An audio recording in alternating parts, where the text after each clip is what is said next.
Donc, bonjour à tous et merci d'être là avec nous pour cette conférence Vivre et travailler à Genève, qui est la 7e du cycle Kedge Alumni Around the World. Cette série a beaucoup de succès puisqu'elle réunit jusqu'à aujourd'hui plus de 1700 étudiants. Et ce soir, ce sont Tamila Chaouch, Vincent Lefebvre et Lionel Rosenet qui ont accepté d'animer cette conférence dédiée à la Suisse et plus particulièrement à Genève. Et ils sont tous les trois animateurs de cette antenne.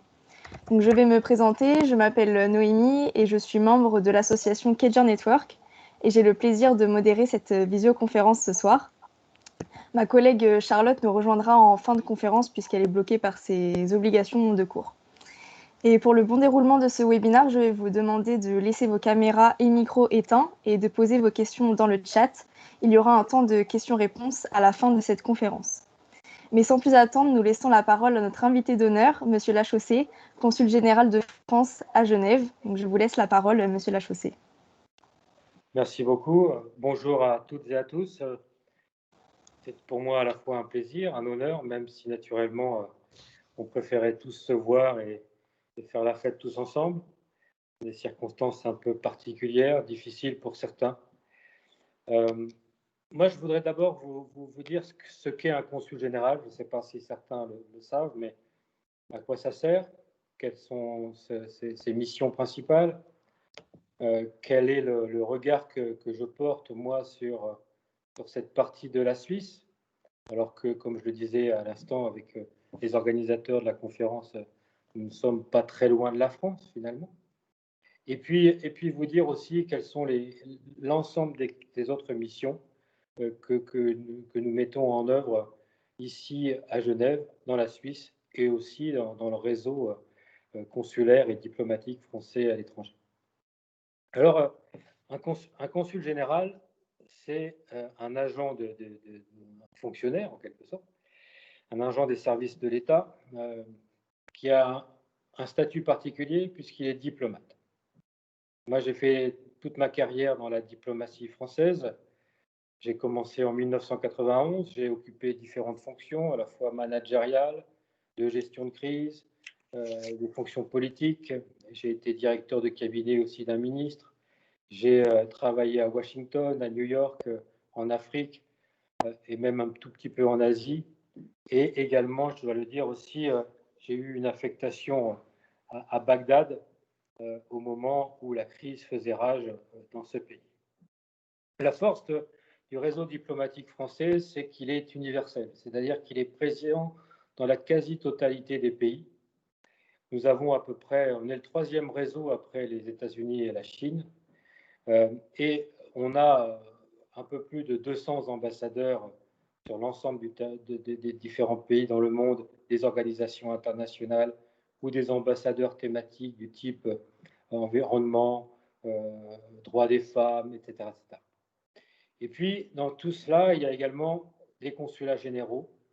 Nous sommes 88 consulats généraux dans le monde et on a dans nos équipes, sur l'ensemble du monde, une équipe d'à peu près de 15 000 fonctionnaires ou agents de l'État qui travaillent dans nos ambassades et au ministère des Affaires étrangères à Paris.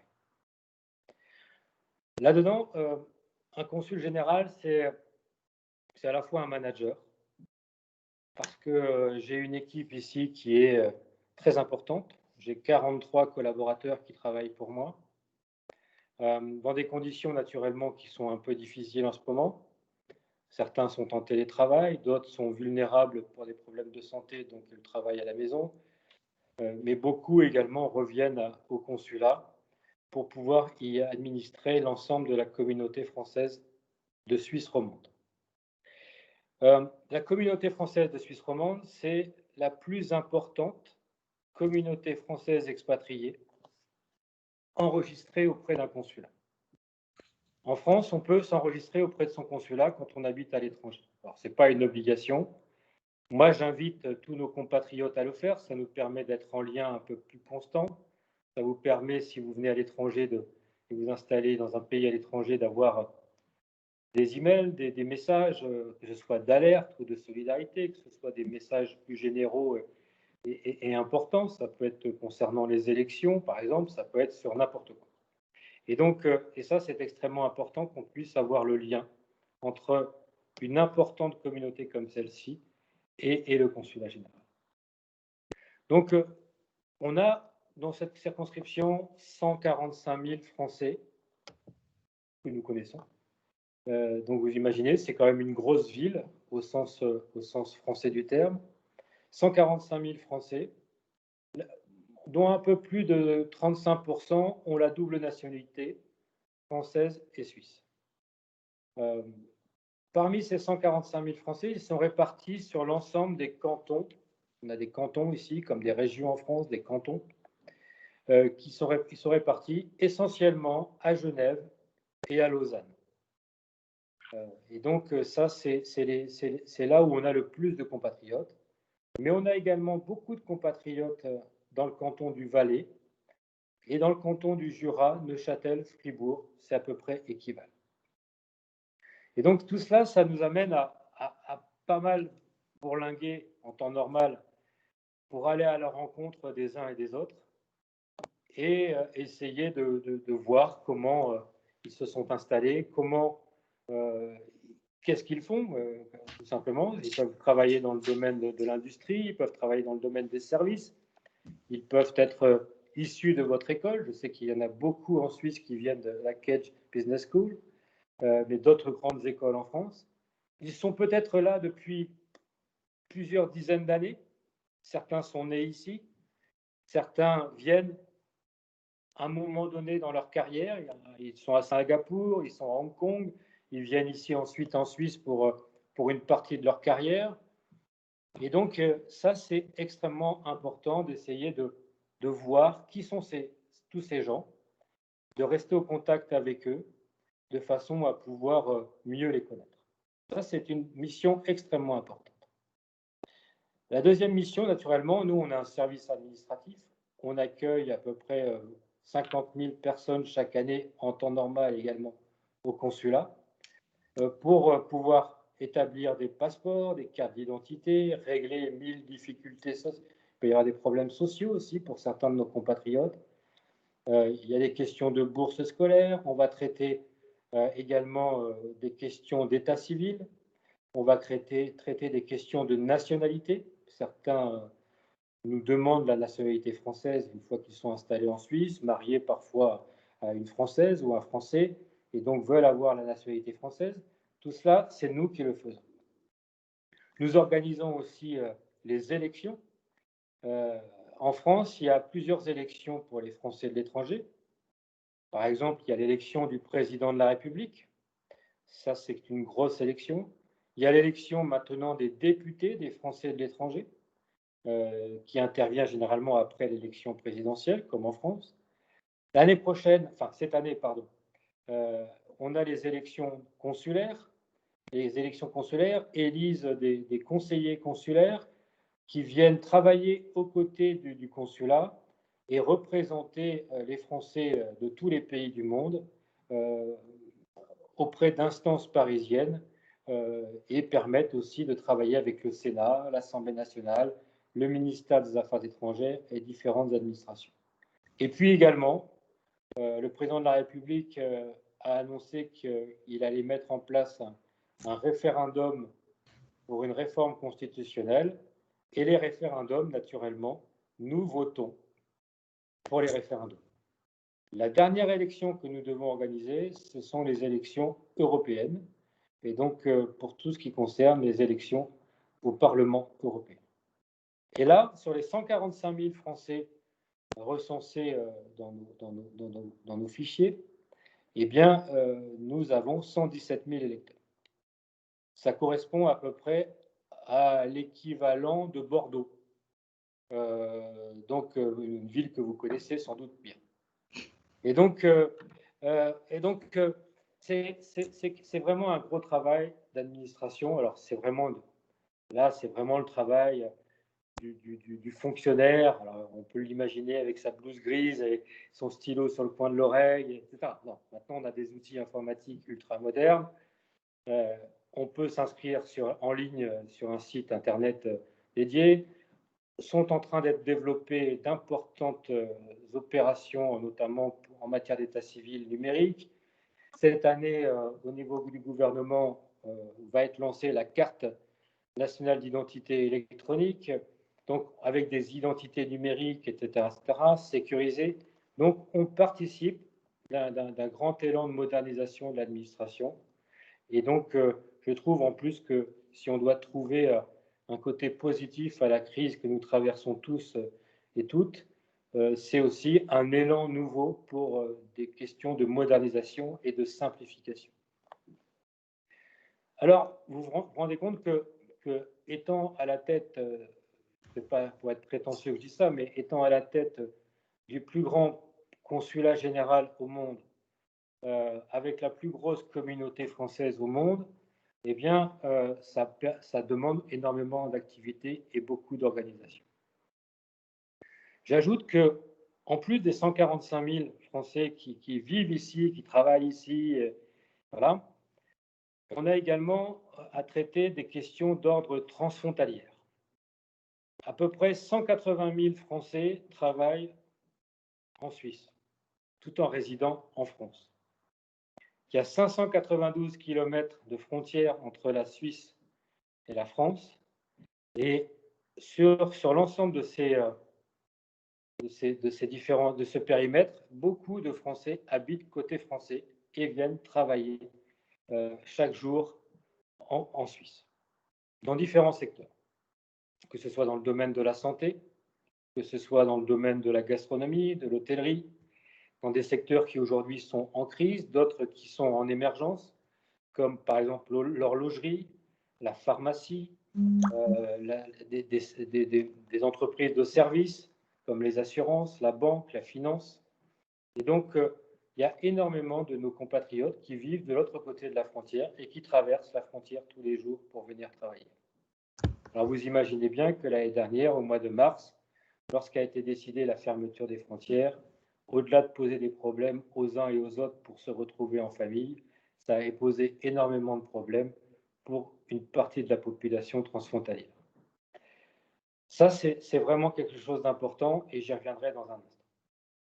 Parmi les autres missions qui sont les miennes, qui sont les nôtres en tant que diplomate, eh bien, on doit être au contact avec les entreprises, avec les étudiants, avec les professeurs d'université dans le domaine de la recherche, etc. On doit être en contact avec énormément d'autres institutions de façon à pouvoir assurer en quelque sorte une forme de rayonnement. Qu'est-ce que c'est que le rayonnement? C'est expliquer les réformes qui ont lieu actuellement en France, par exemple. Ça peut être expliquer telle ou telle prise de position du gouvernement français.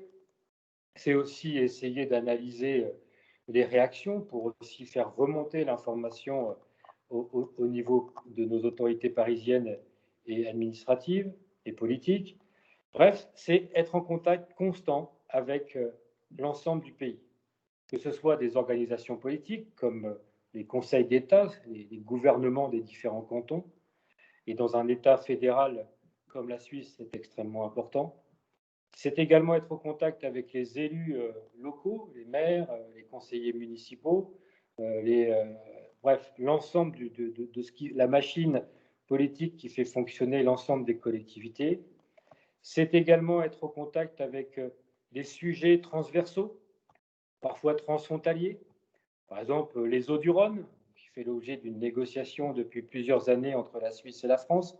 Comment gérer le niveau du Rhône, par exemple, c'est des choses qui sont extrêmement importantes. Développer de nouvelles infrastructures de transport. À Genève, nous avons inauguré en 2019 le plus grand réseau de transport ferroviaire transfrontalier d'Europe, qui s'appelle le Léman Express. Et donc, ça a fait l'objet de travaux extrêmement importants et ça fait encore l'objet de négociations, notamment pour ce qui concerne les contrôles à l'intérieur des trains, qui doit les faire, comment on les fait, etc., etc. Si on a quelque chose qui se passe dans un train, une agression, comment est-ce traité sur le plan juridique? Donc, vous voyez, on va vraiment très, très loin dans le cadre du travail. Et puis, je dirais que moi, étant très versé dans le domaine culturel, j'ai aussi un faible pour toute la coopération dans ce domaine. La frontière n'est pas loin. Comment peut-on faire bénéficier des échanges entre jeunes de chaque côté de la frontière, dans le domaine de la musique, dans le domaine des arts de la rue, dans le domaine du théâtre, de la danse, de la musique classique, de la littérature, etc., etc. Et donc, on est amené également à travailler avec les acteurs culturels de chaque côté de la frontière. Dernière chose, et après on va me dire que je parle trop longtemps, alors je vais arrêter parce qu'il faut qu'il y ait des échanges entre vous et l'ensemble de ceux qui ont organisé cette conférence. L'idée, c'est aussi que on doit être aussi, en tant que consul général et en tant que diplomate, en tant que personne même, au-delà des fonctions, très très attentif à la situation de nos compatriotes. Je sais que partout dans le monde, et en France et en Europe, des étudiants ont des difficultés aujourd'hui. Et par exemple, hier, j'avais une réunion justement avec les grandes universités suisses pour essayer de développer de nouvelles passerelles de solidarité, essayer d'identifier les étudiants qui éprouvent des difficultés, essayer de voir comment on peut les aider, soit financièrement, soit par l'intermédiaire de fondations ici qui peuvent éventuellement aider les uns et les autres. Ça, c'est vraiment un domaine. Un des sujets aussi qui est monté en puissance pendant la première phase du confinement, et je le dis avec beaucoup d'humilité et beaucoup d'émotion, c'est qu'un certain nombre de personnes, des femmes pour l'essentiel, ont été victimes de violences conjugales. Pour moi, ça, c'est zéro tolérance, une tolérance zéro. Et donc, et parfois, ces dames, à la maison, ne savaient plus vers qui se tourner. Est-ce que j'appelle la police? Est-ce que j'appelle pas la police? Est-ce que j'appelle un avocat, un juge, une association? On est perdu quand c'est comme cela. Et là, le consulat général assure aussi et peut assurer des liaisons très fortes. Et parfois même, il m'est arrivé, je l'avoue, de prendre ma voiture pour aller chercher une dame avec ses 2 enfants au coin d'une rue, pour l'aider à traverser la frontière et la confier aux bons soins de mon collègue sous-préfet de l'autre côté. Ça, c'est vraiment la réalité aussi du terrain. C'est aussi parfois gérer des catastrophes. Alors évidemment, en Suisse, vous me direz, les catastrophes sont rares. Mais ça arrive. J'étais à peine arrivé en août 2019 que je suis allé directement dans le Valais pour assister une famille dont la petite fille avait été emportée par une coulée de boue dans le Valais. Il y a des accidents de montagne, on n'est jamais à l'abri de quoi que ce soit. Et c'est la raison pour laquelle j'invite vraiment, vraiment, vraiment ceux qui viennent en Suisse à s'inscrire au consulat parce que ça nous permet immédiatement de savoir qui contacter lorsqu'il y a un problème les concernant. Voilà ce que je peux vous dire dans un premier temps. Je suis à votre disposition, cher Tamila, cher Vincent, cher Lionel et cher Noélie, et je vous remercie de votre attention. Je vous en prie, merci, merci Monsieur Lachaussée. Merci pour cette belle présentation de vos fonctions, de vos responsabilités. Vous disiez que vous aviez trop parlé, mais je vais vous poser une question supplémentaire. Si vous aviez un conseil à donner à nos diplômés, à nos futurs diplômés qui nous écoutent ce soir et qui souhaiteraient venir nous rejoindre et venir travailler en Suisse, si vous aviez 1 ou 2 conseils. Voilà. D'une part, je ne suis pas vraiment le mieux placé, mais j'ai quand même quelques idées sur la question. Travailler en Suisse, ça permet d'offrir des opportunités dans tous les secteurs.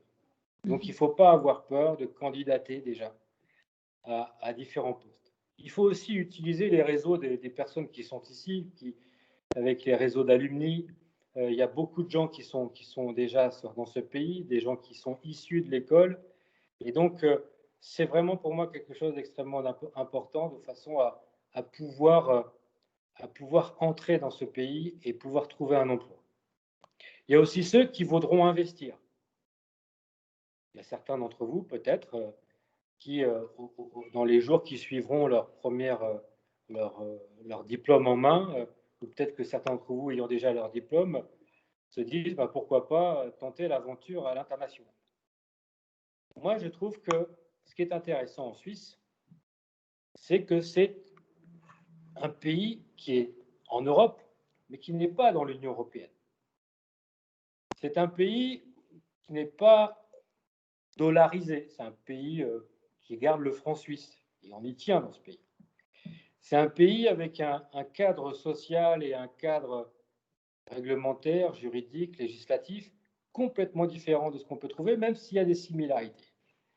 Et pour apprendre le métier à l'international, pour apprendre à créer un business à l'international, plutôt que de s'envoler peut-être vers les États-Unis ou des pays plus lointains encore, peut-être faut-il regarder ce qui se passe juste à proximité de la France, de faciliter justement les échanges avec la France. Je vais vous donner quelques chiffres pour vous attirer peut-être votre regard et vous pourrez continuer à chercher sur ce domaine.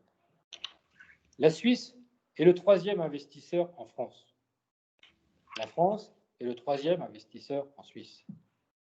Les taux des échanges commerciaux entre la Suisse et la France sont 45 fois supérieurs à ceux entre la France et le Qatar.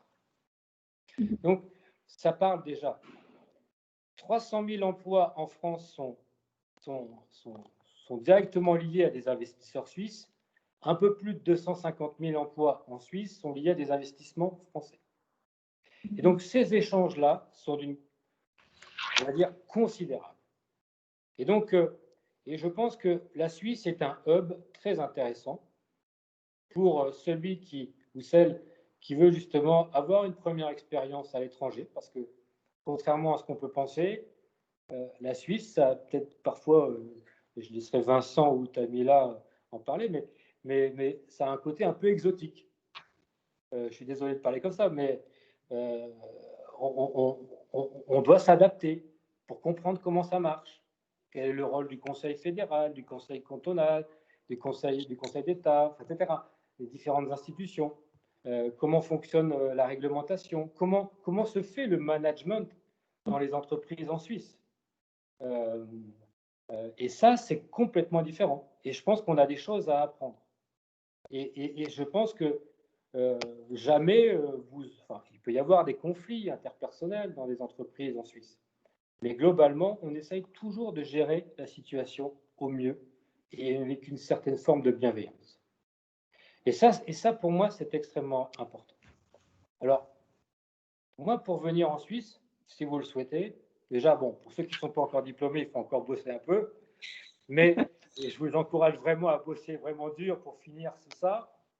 Je sais que ce n'est pas facile quand on est parfois un peu tout seul chez soi, devant son écran comme ce soir, etc. Mais j'espère que vous pouvez avoir des relations normales avec les autres, normales, entre guillemets, régulières avec d'autres étudiants et avec vos professeurs et avec des services qui vous accompagnent. Mais bon, terminez cela déjà. Et puis, peut-être, dans le cadre de votre cursus, essayez de voir si il y a des annonces. Il y a énormément d'annonces. La Suisse recherche des compétences dans tous les domaines, la finance, le business, le management, la gestion, pour qui concerne, puis celui qui a en plus de son enseignement à la Cage Business School une envie de création, il y a aussi quelque chose qui existe ici, qui accompagne les jeunes investisseurs. Et il ne faut pas hésiter à aller voir aussi, c'est du côté de la Chambre de commerce et d'industrie France-Suisse, une vieille dame de 175 ans, mais qui n'a pas une ride, parce que justement, elle est extrêmement moderne, avec des gens extrêmement compétents, qui peuvent être de très bons conseils. Voilà ce que je peux vous dire en gros. Parfait, je vous remercie, Monsieur Lachaussée. Merci beaucoup. Bien, merci Tamila et merci Monsieur le Consul Général pour cette introduction qui donne le ton de notre webinar et merci d'avoir accordé du temps à notre école. Merci à vous. Bon courage à toutes et à tous. Merci. J'espère qu'on se reverra un jour, mais en vrai. Très bientôt, le plus possible. Je vous souhaite à toutes et à tous de réussir ce que vous faites. Je vous témoigne toute mon admiration parce que c'est pas simple. Sachez que voilà, il y a des gens qui sont là, qui travaillent pour vous, et ça c'est fantastique. Et je voudrais vous dire que n'oubliez jamais une chose, jeunes étudiants et étudiantes, diplômés ou non, vous allez me prendre pour un fou parce que je dis ça, mais c'est que vous êtes toutes précieuses, précieux et importantes. Au revoir. Merci, au revoir. Au revoir. Bonne soirée. Et nous allons maintenant démarrer la conférence, donc Vivre et travailler à Genève. Donc, je vais laisser la parole aux 3 diplômés qui ont accepté d'animer cette conférence et de vous présenter leur ville, leur pays et de partager avec vous leur expérience professionnelle et humaine en Suisse. Donc, nous allons partager la session en plusieurs parties. Donc, il y aura tout d'abord une présentation des speakers, de la vie à Genève, de l'emploi et des stages, puis nous finirons par un temps de questions-réponses. Je vais donc laisser la parole à Vincent pour commencer.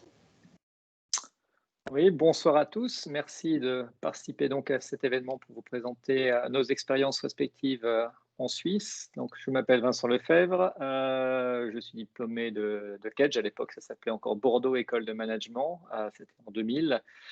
J'ai un parcours où j'ai fait un peu le tour des pays francophones. J'ai commencé déjà par faire un Erasmus au Canada pendant 2 ans pour avoir un double diplôme nord-américain. Ensuite, je suis parti travailler au Benelux, mais j'étais basé à Bruxelles, mais je travaillais également au Luxembourg et avec quelques petits sauts des fois en France, le siège de l'entreprise étant à l'époque à Paris.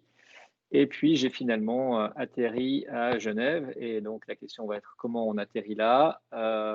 Bon, déjà, j'ai quitté la Belgique parce que le climat n'était pas super favorable. C'était la raison de ma motivation. Mais j'avais également des amis qui étaient à Genève et qui me disaient de venir. Donc, à force d'y venir, j'ai pris à l'époque ce qu'on appelait le bottin des diplômés.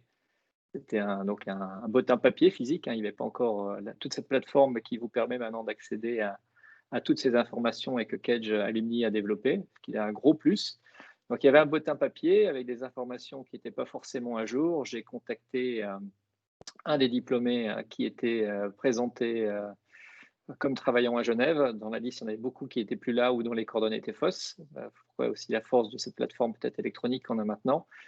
Et un numéro de téléphone de Natel, comme on dit en Suisse, était encore valable. J'ai eu quelqu'un au téléphone et très gentiment, il m'a aiguillé en me donnant quelques conseils. Donc, c'est peut-être aussi ce que vous pouvez faire dans le futur. Et à l'époque, il m'a dit, écoute, il y a PricewaterhouseCoopers qui recrée la branche conseil. Donc, pour ceux qui sont plus jeunes, à l'époque, les boîtes de conseil avaient été splittées en termes d'activité suite au scandale de Enron, qui date maintenant d'il y a assez longtemps. Et donc, PricewaterhouseCoopers Consulting n'existait plus et donc remonter une branche mais de conseil en stratégie que j'ai rejoint. J'ai fait ça pendant 2-3 ans. J'ai voyagé à travers toute l'Europe, ce qui était assez sympa, travailler pour principalement des grosses sociétés américaines. Et puis finalement, au bout d'un certain temps, c'est assez sympathique, mon envie de changer, de se poser. Donc, avec beaucoup d'originalité, j'ai rejoint une banque à Genève et on va vous expliquer ça quand on vous parlera de la partie économique de la ville. C'est aussi un des gros pôles d'activité. La seule différence, c'est que j'ai atterri dans une banque il y a plusieurs domaines de banque et ça, on y viendra après. Donc, il y a des banques privées qui font de la gestion de fortune, mais il y a aussi une grosse plateforme à Genève dans le monde du trading des matières premières. Genève est le hub mondial maintenant du trading de pétrole et d'autres matières premières. Et donc, cette banque est spécialisée dans le financement de ce genre de produits. Et j'y suis depuis 15 ans et j'ai traversé différentes activités de salle de marché en passant par d'autres secteurs. Et en 2013, donc j'ai monté avec d'autres diplômés, mais qui nous ont quittés entre-temps, mais on a été avec joie rejoints par Lionel et Tamila, monter cette antenne genevoise des diplômés qui maintenant, selon le groupe LinkedIn, regroupe à peu près 700 personnes. On organisait avant des événements en raison en moyenne de 3 à 4 événements par an, voire plus si on était motivé. Encore une fois, une histoire de diplômé, parce que cette antenne a été créée en 2013 et à l'époque, il y avait Julie Pachon. Brigitte n'était pas encore là et je dis à Julie, je voudrais créer une antenne. Elle m'a dit avec plaisir. Et comment faire? Elle me dit, écoute, on va t'aider. Donc, il faut savoir aussi que Kedge Alumni fournit une grosse logistique, mais je voulais quelque chose qui marque le coup. Et elle m'a dit, écoute, contacte un ancien diplômé, donc comme quoi le réseau est vraiment important. Il est de promo 1972. Donc, c'était avant mon année de naissance. Et donc, je l'ai appelé, je lui ai dit, écoute, on va monter une antenne à Genève, je voudrais faire quelque chose qui marque le coup. Et la personne à l'époque était au comité de direction de Piaget, du groupe Richemont, dans l'horlogerie. Et il m'a gentiment dit, écoute, on fait un after work et comme ça, on voit si ça, des gens mordent à l'hameçon. Mais bon, on va dire qu'avec des apéros, les gens mordent toujours à l'hameçon. Et ensuite, on organise une visite de la manufacture Piaget. Donc, c'est un événement assez exceptionnel qu'on réserve généralement soit aux journalistes, soit aux clients qui nous achètent des montres, mais des montres qui valent un certain prix. Et on vous organise cet événement et vous pourrez donc comme ça avoir des premiers événements qui mettent un certain niveau de qualité et qui fassent rayonner le réseau. Et depuis, on a enchaîné avec des événements où on a fait pas mal d'événements autour du vin grâce à l'aide de Lionel qui vous présentera son parcours. Et puis avec Tamila qui a organisé un très gros événement aussi dont elle vous parlera avec d'autres écoles. C'était déjà en 2019 si je ne me trompe pas, fin 2018. Tamila, tu me corrigeras. Où là, on avait fait un super event de networking, mais avec deux autres écoles que je te laisserai commenter. Voilà pour ma présentation. Je vais passer la main à Lionel. Oui, bonjour à tous. Merci Vincent. Alors, moi, j'ai fait le parcours PGE, vous l'appelez PGE, et puis c'était ESC, et je suis sorti en 2006. Avant, j'avais fait un IUT et une licence en commerce international. J'étais vraiment intéressé par Bordeaux. Je voulais découvrir cette ville. Moi, je viens de Champagne, donc toujours une question de climat. Je voulais avoir un peu plus de soleil. J'ai adoré Bordeaux. C'était vraiment exceptionnel. J'ai rencontré des gens de partout. On avait ouvert à l'époque un parcours optionnel qui s'appelait MGA, Management Général en anglais, qui était rempli en fait à 90%, donc en français 90% en Suisse, ça pourra vous servir, d'étrangers. Et donc j'étais assis à côté de Coréens, de Chinois, d'Américains, de Norvégiens. C'était fantastique. Ça m'a vraiment donné envie d'aller voyager, donc c'est ce que j'ai fait. Je suis allé travailler en Afrique dans 4 pays différents. J'ai travaillé en Europe, aux Pays-Bas, en Belgique et en Italie. Et je suis allé faire mon dernier semestre d'études en Italie, alors que je parlais pas bien. Et au final, je suis revenu bilingue italien, ce qui m'a permis de trouver un boulot en Angleterre, parce que ma femme me proposait de retourner à Paris et j'ai dit quelle hérésie. Donc, je me suis installé à Oxford et je vendais des containers de caisses de chantier en Égypte, en Ouganda, au Nigeria. Donc, ça a mis encore un coup d'accélérateur au voyage, comme Vincent, et peut-être comme beaucoup d'entre vous rêvent. Je vous incite à le faire. Très franchement, cette école vous le permet. C'est aussi peut-être pour ça que vous vous êtes inscrit, donc n'hésitez pas. Et puis, en fait, j'ai adoré l'Angleterre, qui est juste à côté de la France, mais qui est aux antipodes en termes de culture. Et les Français, ils sont très bien accueillis. Et ma femme, pour le coup, encore une fois, m'a dit, tu t'arrêtes de voyager, sinon ça va pas le faire tous les deux. Donc j'ai posé mes valises, j'ai pris une feuille blanche, j'ai écrit les 5 choses qui me plairaient le plus dans le monde, et dedans il y avait le vin. Donc j'ai envoyé 2 CV et j'ai trouvé rapidement à travailler pour le plus grand employeur dans le vin en Angleterre, qui s'appelle Majestic Wine. Et j'y connaissais rien, absolument rien. En bon français, on a l'impression de tout connaître sur le vin et c'est faux. Donc ce sont les Anglais qui m'ont formé. Et 5 ans après, c'était moi le formateur dans cette boîte. Et encore là, pour le coup, j'avais toujours demandé à ma femme de me suivre partout dans mes voyages. Et je lui ai dit, c'est toi qui choisis. On a fait tourner un globe terrestre. Et quand elle a tapé, elle est tombée sur Genève. Donc on a cherché du travail en Suisse, tout simplement. Et elle en a trouvé rapidement. Elle travaillait dans l'horlogerie. Ça fait cliché, hein. Vincent qui travaille dans la banque et ma femme dans l'horlogerie. Mais c'est une réalité. Ce sont des secteurs très, très importants qu'il faut considérer. Parce qu'au-delà de la technicité de ces jobs, il y a un nombre incalculable de fonctions support et dont les écoles de commerce en fait vous préparent à ces métiers-là. Donc je la suis et puis alors on arrive en 2012, je fais ce que je sais faire le mieux, c'est-à-dire le vin et ensuite je passe par la création d'entreprise. Donc ça m'a permis de créer en fait 3 écoles de vin pour 3 employeurs différents. J'étais à mon compte et donc je faisais des prestations de consulting et aussi d'enseignement, ce qui m'a permis en fait très rapidement de rejoindre le réseau. Moi j'ai toujours cru au réseau, il faut que vous compreniez bien ça. C'est une force, il faut l'utiliser. Jetez-vous à l'eau, Vincent, ça a passé un coup de fil et moi, tout simplement, j'ai trouvé le site internet, le Facebook et je suis venu à un événement. Je suis rentré directement dans Vincent en disant comment ça marche. Puis quand on rencontre Vincent et puis quand on rencontre Tamila et puis voilà les gens incroyables de notre réseau, on se dit que on a vécu quelque chose ensemble. Marseille, Toulon, Bordeaux et ça nous rapproche, on échange beaucoup et en fait on se fait un réseau incroyable, ce qui nous permet de trouver du travail, de développer des opportunités. Donc voilà, c'est moi qui m'occupais d'organiser les cours de vin, parce qu'au final, encore une fois, les Français peut-être pensent tout savoir, et ce n'était pas le cas. Donc on a découvert des choses fantastiques, et c'était fantastique d'animer tout ça avant que le Covid vienne nous en empêcher.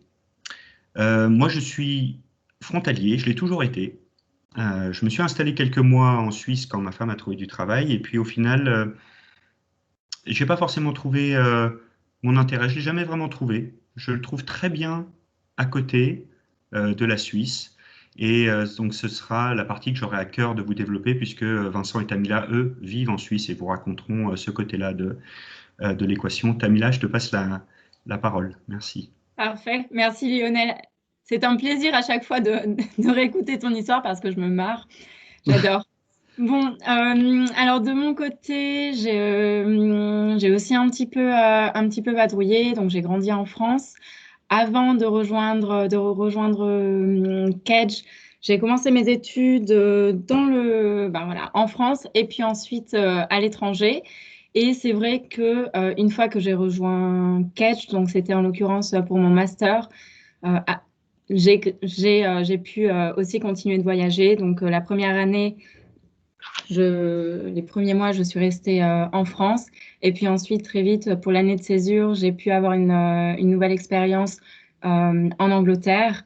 Et j'ai continué en école partenaire aux États-Unis, encore une fois grâce au réseau et aux partenaires internationaux de Kedge. Ensuite, donc, je suis revenue en Europe. J'ai continué de travailler en finance de marché. C'est la seule chose que je sais à peu près bien faire, d'ailleurs. Et notamment à travers des stages avec BNP Paribas que j'ai trouvé aussi grâce aux offres que nous avons, que les grandes sociétés mettent sur le réseau alumni et puis étudiants de l'école. Jusqu'ensuite, finalement, où j'ai reçu une offre d'un employeur en Suisse, d'une grande banque. Et finalement, avant même d'être la fin de mes études, la fin officielle de mes études, j'ai été sponsorisée pour venir en Suisse. Donc moi, je savais que je voulais continuer en Europe, mais j'avais pour idée de retourner à Londres ou voilà, dans une des capitales financières très, comment dire, assez réputées. Mais c'est vrai que Genève, j'y avais pas forcément pensé. Et donc voilà, concours de circonstances, c'était il y a 7 années. 7 ans et voilà, je suis toujours à Genève, plus heureuse que jamais. Et puis bon, alors on va essayer de partager nos expériences pour vous, voilà, pour répondre à vos questions et puis éventuellement vous donner envie de nous rejoindre. Bien, merci beaucoup. Et nous allons maintenant passer à la présentation de la ville et je vais redonner la parole à Tamila. Je la reprends avec plaisir. Je vais juste uploader la petite présentation. Le quiz. On m'avait demandé de faire à peu près 150 slides. On en a 67, donc c'est pas mal. On va tenir. On n'a pas coupé 2 slides encore. Pardon? Vas-y. Non, blague à part, il y a seulement, je pense qu'il y a 5 slides et ça prend en compte 2 slides de couverture. Donc ça ira relativement rapidement. On privilégie les échanges. Parfait. D'ailleurs, je pense que vous le voyez, que tout le monde a accès au chat, mais voilà, s'il y a des questions, n'hésitez absolument pas. là, je pense que vous devez tous voir un slide avec la photo de Monsieur Lachaussée, avec un lien notamment sur le site genève.consulfrance.org. Il y a énormément d'informations là-dessus. Et puis, de toute façon, on se chargera de vous faire parvenir d'autres liens à ce sujet. On va vous faire participer un petit peu, juste au cas où certains d'entre vous soient en train de s'assoupir. C'est la fin de la journée, c'est pas toujours simple. Vous voyez sur ce slide 9 photos, donc la Suisse sous différents angles. Chaque photo est numérotée. Si vous pouviez me dire, il y a quelques photos qui se sont glissées et qui ne sont pas la Suisse. De très belles photos, mais qui ne sont pas la Suisse. Donc, si dans le meeting chat, rapidement, vous arrivez à répondre, à donner l'intrus. Merci Lionel, réponse 10, c'est ça. Voilà, si certains d'entre vous pouvaient essayer de répondre rapidement. Alors là, je vois qu'il y a Roman.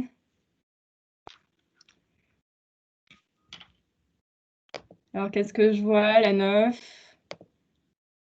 Ah, j'aime bien JM qui dit « Tout est la Suisse ».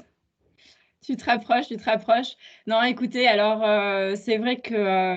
voilà, donc il y a quelqu'un enfin qui m'a dit « Mais tiens, qui me dit, tiens, des autruches en Suisse, ça paraît bizarre, merci ». Et puis, oui, et puis vous avez la photo 8 qui a été une photo que j'ai prise sur un voilier. Bon, je ne vais pas faire durer le suspense plus longtemps. Les photos sont toutes en Suisse, sauf en effet la réponse 9. On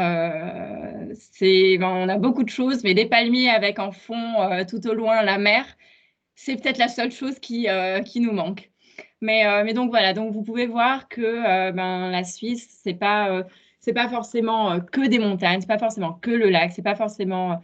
Il y a vraiment, ça l'est, mais il y a aussi des événements, bien entendu hors Covid.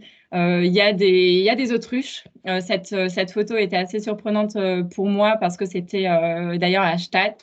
Donc, je m'attendais à aller faire du ski et puis en regardant le paysage, je vois que je suis entourée d'autruches. Donc la Suisse, c'est aussi un pays qui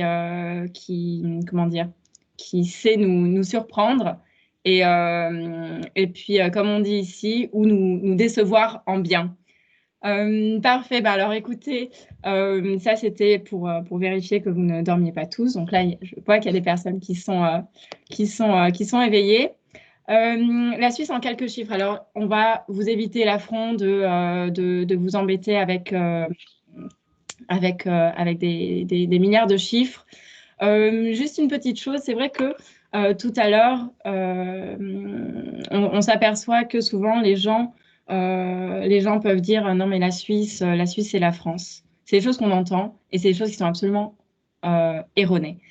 Et je pense que les chiffres que je vais partager avec vous vont vous donner une idée.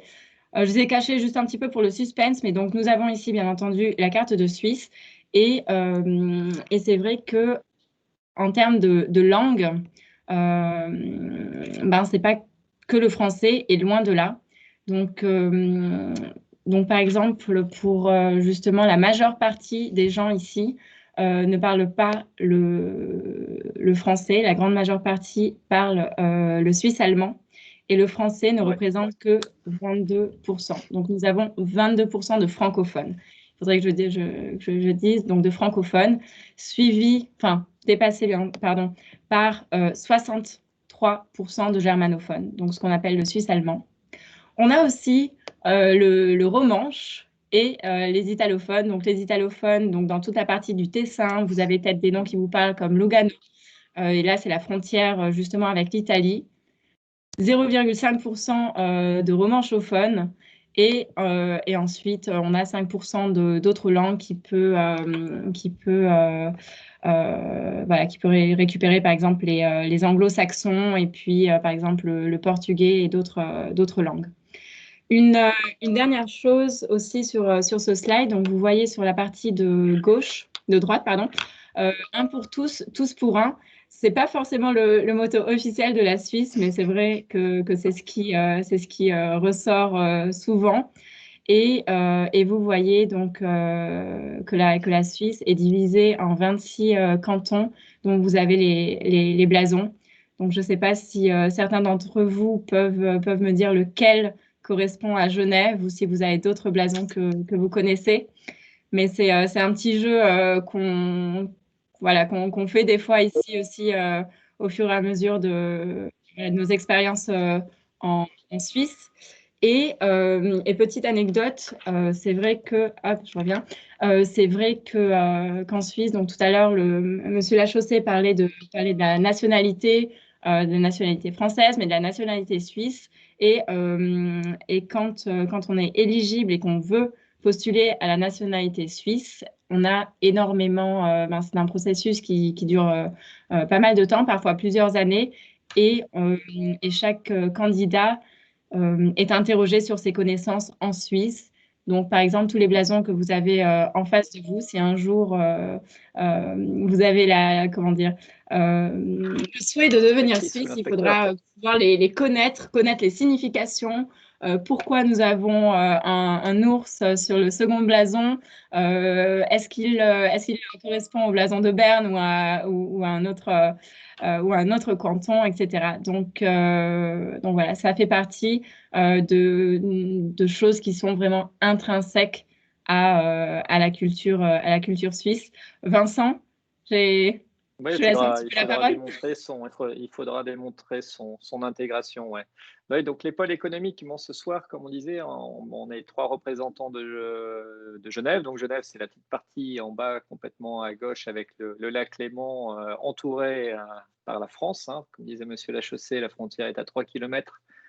Et si on se met au bord du lac, on va voir les montagnes françaises de tous les bords. Hein. D'un côté, il y aura le Jura et de l'autre, il y aura le Salève. Donc on est vraiment entouré. Envahi, comme diraient les Genevois. Et puis, il y a d'autres pôles économiques que Genève. Il y a bien entendu Zurich. Donc, on n'a pas de représentant de Zurich ce soir, mais ça aurait pu être intéressant. Zurich, qui est le plus gros pôle économique de Suisse. Et puis, il y a également Lugano, comme le disait Tamila, parce qu'avec la partie tessinoise, vous avez une proximité géographique avec Milan, qui est un des gros pôles économiques italiens, comme vous devez le savoir. Et donc, il y a également énormément d'échanges commerciaux entre les cantons du Tessin et le nord de l'Italie. C'est aussi important de souligner qu'il n'y a pas que Genève également, il y a aussi Lausanne, qui a aussi un gros centre de formation avec l'école hôtelière de Lausanne, HEC Lausanne, l'école polytechnique fédérale de Lausanne, qui est l'une des meilleures écoles d'ingénieurs du monde, et puis aussi l'IMD, que vous devez tous connaître pour ses formations post-master. Et donc, ça fait beaucoup de pôles universitaires autour de Lausanne, avec aussi d'autres grosses entreprises. Voilà, pour vous présenter rapidement les grosses villes.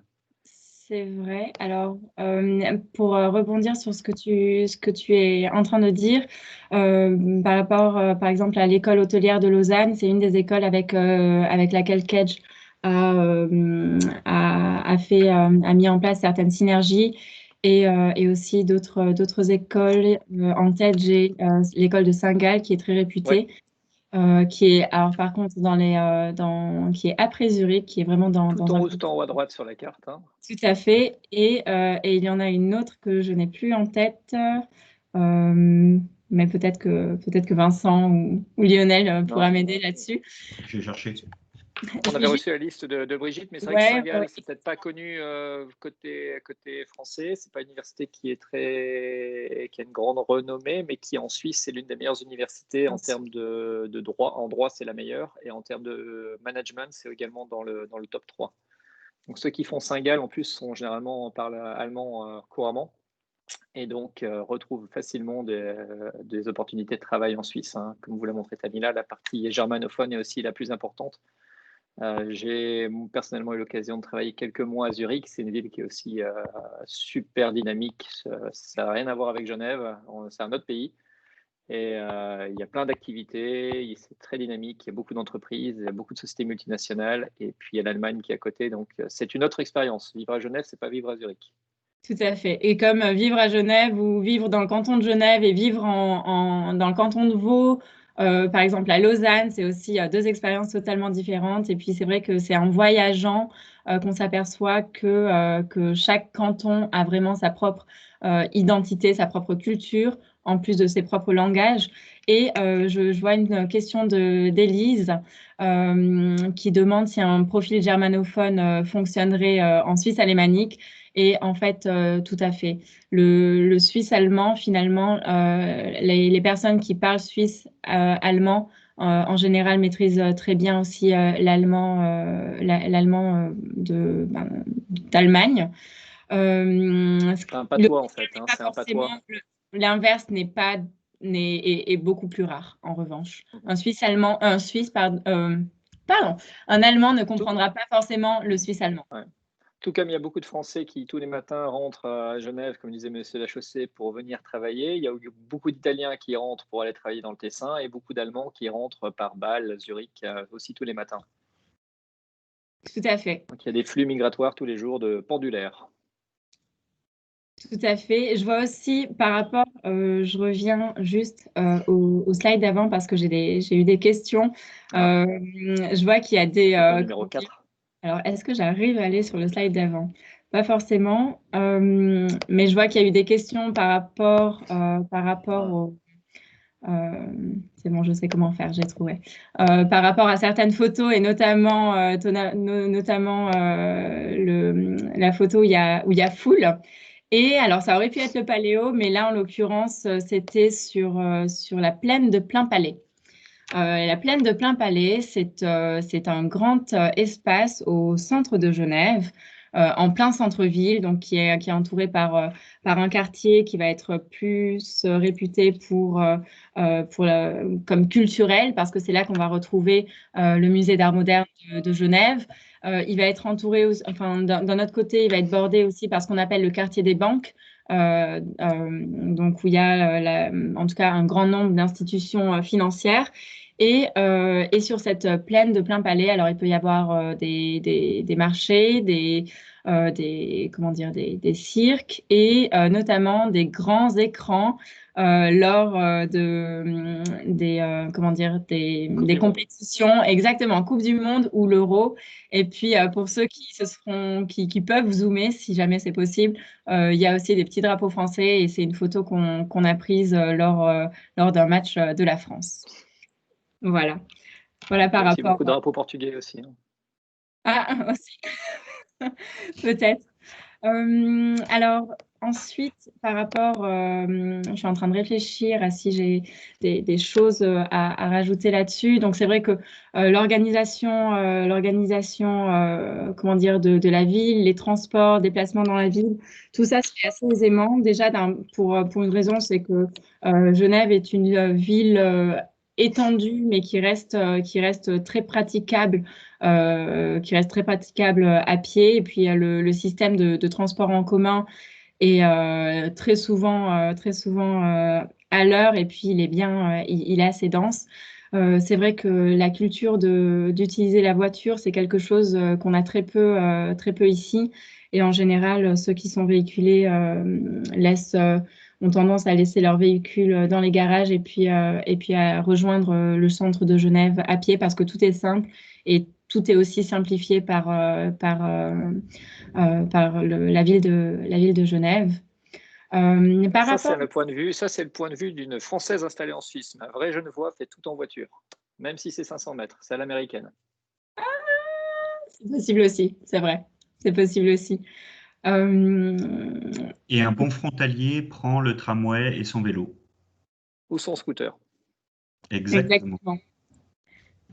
Par rapport aux loisirs, donc les loisirs des Genevois peuvent prendre la voiture, mais voilà, encore une fois, ce qui est très plaisant,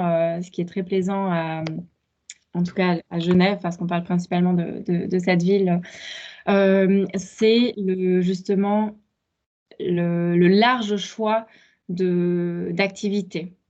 Donc bien sûr, on a le lac. Donc, si on revient au slide, slide numéro 8, c'est des sorties en voilier qu'on peut se faire à 18h, le soir en sortant du bureau, soit prendre une petite collation au niveau des bars et des cafés qui longent le lac, ou soit, si on est un heureux propriétaire d'un petit bateau, aller sur sa barque ou même les avoir en location et puis naviguer 1 heure ou 2 pour pouvoir avoir le coucher de soleil et le Mont Blanc. On voit très, très, très, très, très bien le Mont Blanc du lac.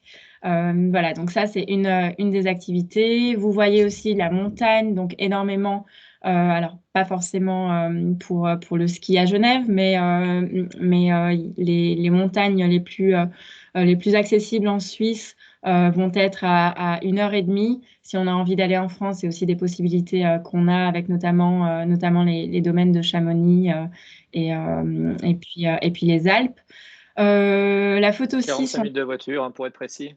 exactement, exactement. Donc, c'est aussi des choses que les gens font les vendredis soirs à la sortie du boulot, 45 minutes de route et puis ça leur permet d'avoir un bon Week-end à la week-end. montagne. Exactement. Voilà, je disais la photo 6, si on aime le lac, mais qu'on trouve que le voilier, c'est un peu trop plan-plan, vous avez aussi, il y a énormément d'écoles de ski nautique, de wakeboard, de monoski. Le monoski, c'est pas forcément là où j'excelle le mieux. Vincent, la fois passée, tu me disais que tu avais des amis aussi qui en faisaient, ou je me trompe? La question était pour moi, hein. Oui. Oui, oui, il y a donc, comme disait Tamila, il y a vraiment de spots sur le lac, donc il n'y a aucun souci pour en faire. Il y a aussi les lacs, d'autres lacs, mais côté français qui sont pas très loin. Il y a le lac d'Annecy, hein, et puis le lac du Bourget, qui est le plus grand lac de France et qui n'est pas non plus très très loin à 40 minutes. Donc il y a énormément de spots pour faire du ski nautique ou du wakeboard autour aussi de Genève. Tout à fait. Et puis Je ensuite, rebondis, Tamila, sur ce que tu dis avec le lac. Il faut aussi prendre conscience que, à la manière de villes qui vivent sur l'eau, c'est aussi le transport fluvial. Et donc, vous pouvez très bien travailler à Genève, à Lausanne, dans le canton de Vaud et le canton du Valais, et en fait, rentrer chez vous en bateau. Mm. Il y a énormément de gens qui commutent le matin, le soir, Ouais. et ça vaut tous les commutes du monde, pour être tout à Et fait les honnête. gens qui habitent à Évian, c'est ça, Évian-Thonon, et qui Évidemment, traversent le lac non, tout le mais matin pour aller à Lausanne, ouais, vous avec un pouvez bateau habiter au express qui met sud du 30 lac et minutes. aller bosser au nord. Voilà. et puis c'est vrai que ça, c'est un point qu'on retrouve pas forcément dans toutes les villes, mais qui m'a personnellement séduite, c'est qu'on parle des transports en commun. On pense directement au tramway, au bus, mais on a aussi des transports en commun qu'on appelle les mouettes, qui sont des petits bateaux, pas si petits que ça d'ailleurs, très agréables et qui permettent à la population genevoise d'aller d'une rive à l'autre pour éviter des bouchons éventuels. Ça m'arrive de le prendre, mais c'est plus pour passer quelques minutes sur l'eau plutôt que gagner du temps. Mais c'est toujours agréable. Et puis ça fait toujours son petit effet quand il y a des gens qui sont à Genève et qui découvrent la ville, de voir qu'ils peuvent, en plein milieu de la journée, se dire, ah ben tiens, je vais aller voguer sur les flots. Merci. Merci Camilla. Nous allons maintenant passer à la thématique de l'emploi et des stages, si vous n'avez plus d'éléments à développer pour cette catégorie. Questions dans le chat avant qu'on parle. C'est bon, je m'en occupe. On a des questions dans le Allez-y. chat ou pas? On n'a rien pour le Ouais, moment? vous pouvez envoyer des questions, je m'occupe de répondre. J'ai mis la deuxième université qui était à Zurich, avec celle de Saint-Gall. Mais D'accord. envoyez vos questions, ouais, c'est intéressant. Tu peux y Parfait. aller, Ça, Vincent. Allez, on fait des échanges. On a parlé des emplois et des stages, donc si on essaie de reparler, moi je vous ai dit, mais c'est un peu mon expérience, chacun vivra la sienne un peu comme il veut. J'ai utilisé le réseau des diplômés pour trouver une opportunité en Suisse. En termes de conseils, je vous dirais de faire la même chose, d'éviter, parce que c'est un peu ce qui m'arrive des fois, c'est de recevoir juste un email avec un CV d'une personne qui me dit tiens, voici mon CV, est-ce que tu peux me trouver un stage ou un boulot? Et en fait, il faut plutôt venir avec un projet, c'est quand même déjà beaucoup plus simple. Tamila parlera peut-être de son expérience de mentoring à ce sujet, mais c'est vrai que de venir avec un projet, c'est plus simple que juste d'envoyer un CV en disant je cherche un stage ou un emploi. Il y a un réseau énorme de diplômés qui est accessible via la plateforme qu'a mis en place maintenant Kedge Alumni. Donc, vous pouvez trouver facilement des gens qui sont dans des secteurs d'activité ou dans des entreprises que vous cibleriez. Donc, je vous encourage à utiliser cette information. C'est une source qui a de la valeur. et qui vous permet d'entrer en direct et en contact avec quelqu'un qui, par la force des choses, va vous aider parce que c'est la force du réseau. Vous allez être surpris, ça aide beaucoup. Et donc, il faut l'utiliser. En termes de secteur d'activité en Suisse, alors pour Genève, on rentre dans les grands thèmes. Hein. Bien sûr, il y a la banque privée, la banque commerciale. Comme je vous ai dit aussi, il y a le monde des matières premières avec des grosses sociétés comme Total, qui ont et là, Lionel va sourire. Il y a également l'horlogerie avec des grandes maisons comme Piaget, dont on vous a parlé, qui est une marque de la marque Richemont. On a également Audemars Piguet, Patek Philippe. On a bien sûr Rolex. Rolex est à Genève, le siège de Rolex avec des milliers d'employés, avec des milliers d'opportunités dans des fonctions support, comme disait tout à l'heure Lionel. Hein. Vous pouvez trouver des jobs dans les RH, dans la finance, dans la gestion de projet. Il y a également les Nations Unies et beaucoup d'organisations internationales sont basées à Genève, hein, l'Organisation mondiale de la santé, l'Organisation mondiale de la météo, les télécoms. Et là, ils sont aussi très demandeurs de stagiaires. Donc, c'est aussi un des secteurs où vous pouvez, si, comme disait Monsieur Lachaussée, ça peut être également un secteur intéressant de travailler dans des organisations internationales. Vous avez le CERN. Donc, beaucoup d'opportunités qui peuvent s'offrir à vous. Donc, c'est à vous d'avoir déjà un projet qui est clair et précis. Et puis sinon, il y a aussi le pôle autour de Lausanne où il y a un grand secteur d'innovation avec l'école polytechnique fédérale de Lausanne, avec beaucoup de sociétés fintech, beaucoup de biotechnologie qui s'installent. Et donc là, il faut faire un pari, c'est d'aller rejoindre une petite entreprise, mais avec potentiellement des potentiels de croissance énormes. Donc on veut savoir si on veut plutôt aller dans une banque, une matière un peu plus calme, un peu plus structurée, organisée, ou si on veut tenter le coup de la fintech dans la région de Lausanne, où vous allez retrouver aussi, il y a Google qui est installé, il y a Yahoo, mais il y a aussi plein de nouveaux de la fintech et puis plein de nouveaux secteurs qui s'installent grâce à l'école polytechnique fédérale de Lausanne et de son centre d'innovation. Puis il y a aussi l'IMD qui est à côté. Donc, vous voyez, tout ça, ça fait un écosystème assez intéressant. Comment on vit notre vie professionnelle à Genève, peut-être quelques détails, ça va être le premier point, la semaine de travail. Je ne sais pas quel est votre contrat, Lionel et Tamila, mais en général, le contrat de travail suisse, c'est à Genève, c'est à peu près 41 heures de travail par semaine. Donc, c'est un petit peu plus qu'en France. Sur l'année, 6 heures fois 40 heures, 40 semaines, on va dire, ça fait déjà pas mal. Ça vous fait un mois et demi de travail en plus. Et c'est surtout, en général, 20 jours de congé par an. Après, selon certaines entreprises, ça peut monter à 25, c'est rarement au-delà de 25, ça peut monter peut-être à 27, 28, mais ce n'est pas un pays où on a beaucoup de congés, c'est un peu la méthode américaine, c'est une vingtaine de jours par an.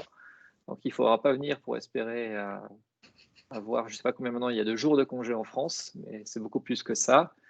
Et au niveau des contrats, quelqu'un peut peut-être nous répondre, je ne sais pas. Et puis au niveau des contrats de travail, il y a de tout. Il y a beaucoup de contrats à durée déterminée, indéterminée.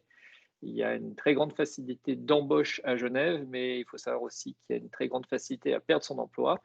L'employé n'est pas forcément toujours très sécurisé. L'employeur peut se rompre un contrat de travail très facilement. Donc, ça fait partie du jeu. Si les gens font leur travail, il n'y a aucun souci. Après, maintenant, il y a des conditions particulières liées à la condition économique avec la pandémie, mais toute personne qui fera son travail correctement n'a pas de raison de s'inquiéter. Au niveau des entreprises qui recrutent des stagiaires, ça va être la grande question, je vous ai répondu. Nations Unies sont des grands demandeurs. La culture du stage n'est pas très répandue. Enfin, de mon point de vue, si je parle de la banque pour laquelle je travaille, il n'y a pas de stage. Ça n'existe pas dans la culture à Genève. Il y a plutôt ce qu'on appelle l'apprentissage. C'est un système qui est typique aussi à la Suisse. C'est que les gens, en parallèle de leurs études, ils font un bachelor par exemple, mais ils sont associés avec une entreprise qui les, entre guillemets, qui les chapeaute. Et tout au long de leurs études, ils vont venir à chaque fois faire c'est pas un stage, mais c'est partie de l'activité professionnelle de leur formation. Ils vont être accompagnés pendant 2-3 ans par un mentor et ils vont être dans une entreprise et généralement après ils vont être embauchés par cette entreprise. Ça existe aussi bien au niveau universitaire qu'au niveau du l'équivalent du lycée français où là on appelle ça l'apprentissage. Et donc les gens ont fait des très belles carrières. Il y a à l'époque l'actuel PDG d'une grosse banque qui s'appelle Julius Baer en Suisse, qui n'avait aucun diplôme universitaire et qui était rentré par les voies de l'apprentissage. C'est une voie qui est très très reconnue et très poussée en Suisse. Donc les gens commencent vers 14 ans jusqu'à l'âge de 18-19. Ils sont embarqués par une entreprise et trouvent facilement un boulot. Mais on va dire que ce n'est pas après dans une grande culture, mais je laisserai Tamila parler de ses expériences dans des autres sociétés. Au niveau des recommandations ou de savoir si on s'installe du côté français ou du côté suisse, comme disait Lionel, chacun va y trouver son expérience. Lui, il est très content d'être du côté français. Tamila et moi sommes du côté genevois. Moi, j'y suis même très content parce que j'y ai même fait construire, donc j'y suis installé, ça fait 15 ans, donc je suis passé à l'étape supérieure. Je suis vraiment installé, ancré maintenant. J'ai mon bout de terrain et ma maison, mais voilà, chacun va. Et j'ai des collègues qui, eux, sont très contents. Ils sont installés à Annecy, donc selon ses affinités ou peut-être le travail de son conjoint. Il y a des gens qui habitent à Lausanne, il y a des gens qui habitent en France à Annecy. Des gens vont habiter à Genève, d'autres. Il y a plusieurs départements qui longent la frontière. Donc, il y a, comme disait Monsieur Lachaussée, il y a 590 km de frontière entre la France et la Suisse, côté Suisse romande. Et il y a des gens qui viennent même de Neuchâtel ou aux alentours de Neuchâtel ou de l'autre côté de la frontière. Et donc, vous avez toutes les opportunités d'habiter soit dans l'Ain, la Haute-Savoie, la Savoie. Il y a même des gens qui viennent de Chamonix. Enfin, là où je travaille, j'ai des collègues qui habitent à Chamonix. Et donc, ils font tous les jours l'aller-retour. C'est une vie un peu différente, mais le soir, quand ils rentrent chez eux, ils ont la chance d'avoir une vie complètement différente de celle de la grande ville. Voilà ce qu'il en est, mais je vais laisser aussi Lionel et Tamila commenter sur cette partie emploi et stage avec vos expériences respectives. Tamila, je te laisse répondre. Je réponds sur le chat pour l'instant.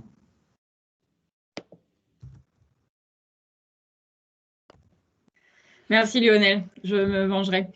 Que dire? Non, par rapport, c'est vrai que par rapport à tout ce qui est stage, je suis pas forcément la mieux placée pour en parler. J'en ai pas vu énormément. Pour ma part, c'était directement en contrat, en CDI, en contrat à durée indéterminée. Qu'est-ce que je peux dire sur, comment dire? Je suis en train de voir, j'ai vu quelques questions par rapport notamment sur les achats et logistiques auxquels j'aimerais bien répondre. Donc oui, c'est des secteurs qu'on a ici, notamment dans les domaines de la pharmaceutique, dans les domaines de la pharma, de l'industrie pharmaceutique. On a aussi un des grands employeurs ici, c'est Procter & Gamble, qui sont assez actifs sur tout ce qui est achat logistique. Donc ça vaut le coup d'y jeter un coup d'œil. Voilà, donc ça, c'est des sources, voilà, c'est des sources de possibilités. Si je peux compléter, Tamila, parce que tu m'as ouvert une fenêtre, là je pense aussi à logistique, d'un seul coup, comme tu parlais de ça, il y a aussi 2 grosses sociétés d'industrie chimique à Genève qui sont Firmenich et Givaudan et qui offrent aussi certainement beaucoup d'opportunités. C'est aussi 2 pôles, 2 grosses leaders mondiaux de l'industrie chimique.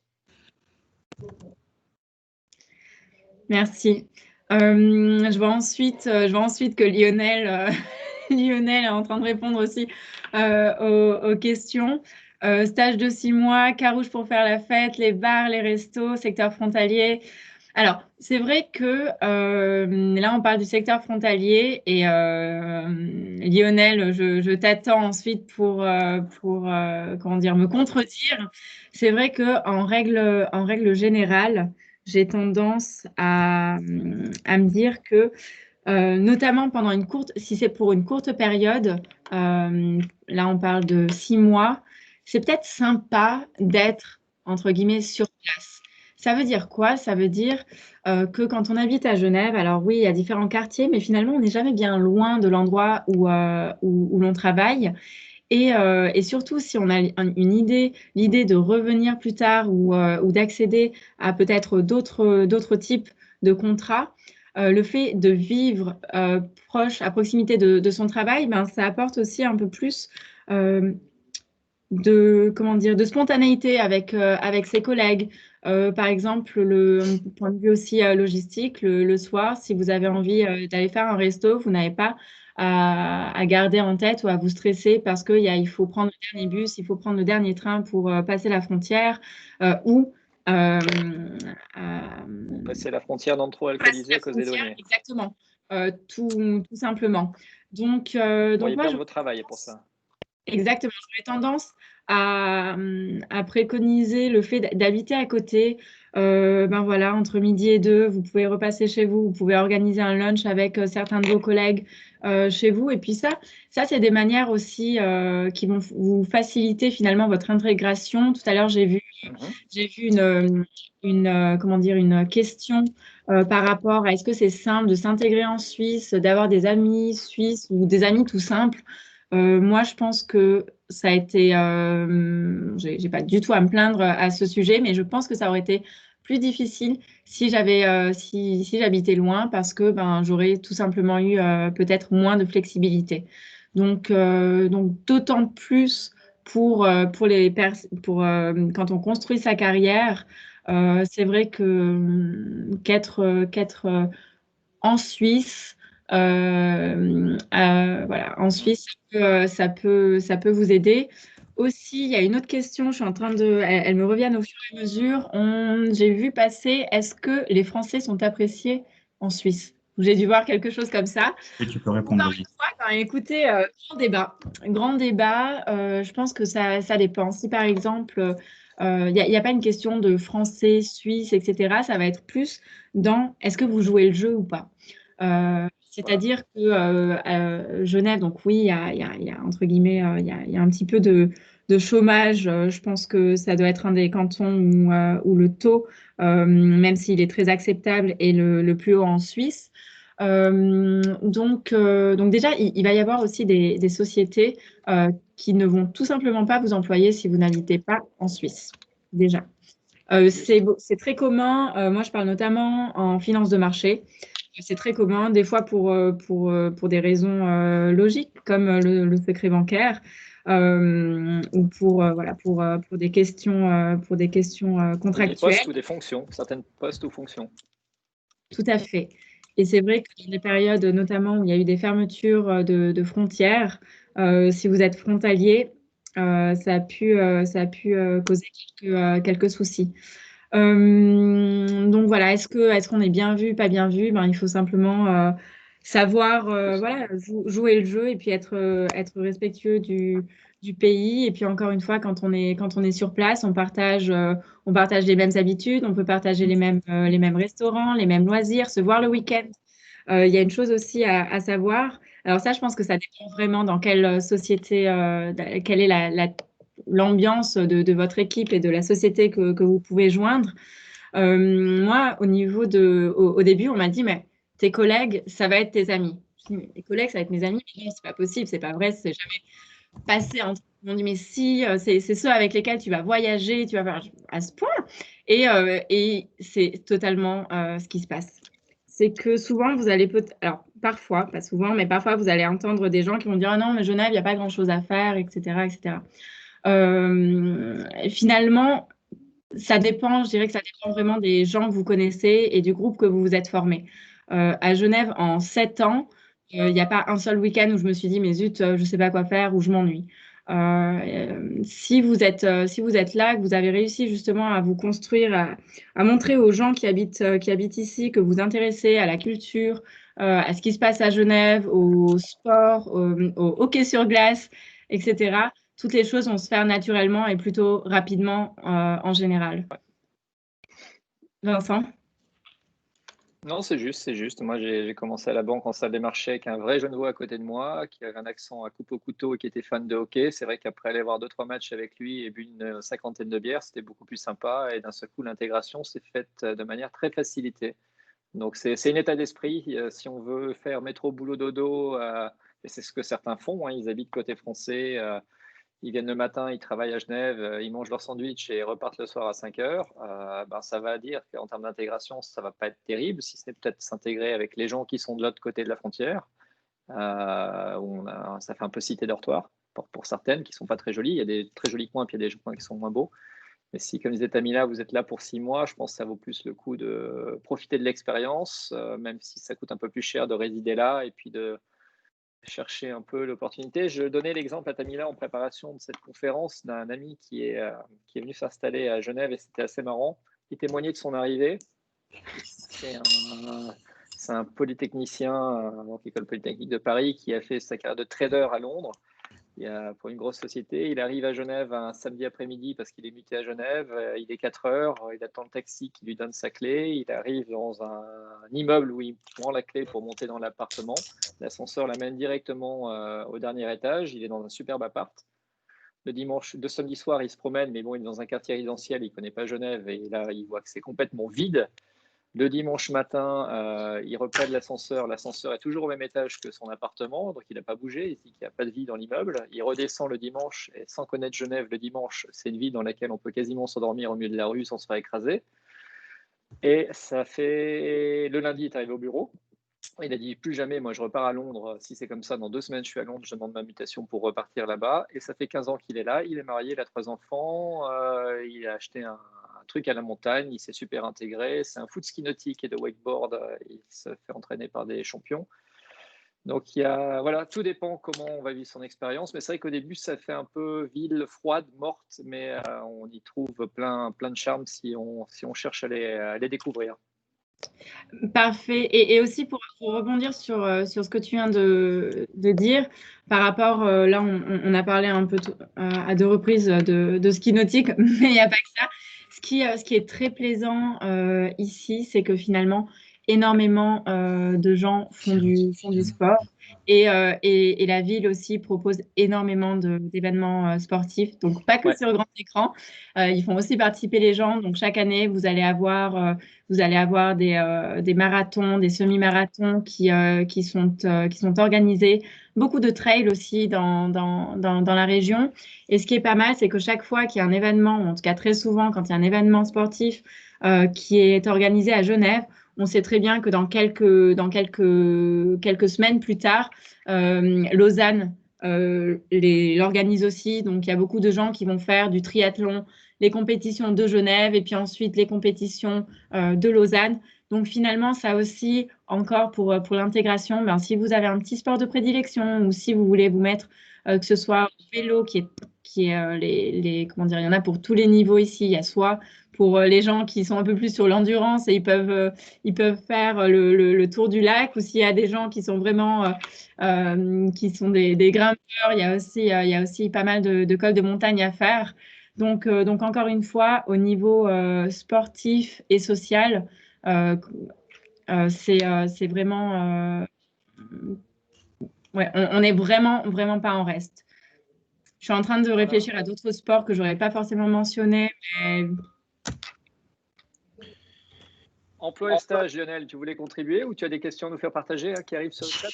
Non, j'ai vu 2-3 grimaces. Déjà à la hauteur de mes compétences. Après, il y a des choses sur lesquelles vous pourriez réagir brièvement. Roman a posé une question intéressante, j'avais du mal à y répondre. Est-ce qu'il existe un système de sponsor par des personnes qui vivent ou travaillent en Suisse? J'ai des proches qui sont frontaliers ou qui y vivent, etc. Donc, voilà. Est-ce que cette technique d'approche, je ne savais pas y répondre parce que je ne sais pas par quel bout le prendre. Si vous comprenez bien, est-ce qu'il vaut mieux connaître quelqu'un qui bosse dans une boîte pour trouver un boulot? Ça doit être ça, sa question. Alors, moi, je peux la lire de 2 façons. Bien sûr, comme dans n'importe quel endroit, quand on postule, s'il y a quelqu'un en interne qui peut vous dire « cette personne, je la connais, il ne faut pas passer à côté, elle est géniale », en général, ça joue en notre faveur. Donc ça, je ne pense pas que ce soit spécifique à la Suisse. Je pense que c'est quelque chose qui est assez global. Une autre manière de lire sa question, c'est comment être finalement coopté. Tout à l'heure, on parlait chacun de nos expériences individuelles. C'est vrai que quand je suis arrivée en Suisse, par exemple, il y a tout ce système de permis. Moi, j'ai été cooptée, j'ai pas dû m'en occuper parce que la société l'a fait pour moi. Donc, j'ai été sponsorisée. On a demandé à ce que je vienne en Suisse. Donc tout ça, c'est finalement, j'ai été sponsorisée par une société.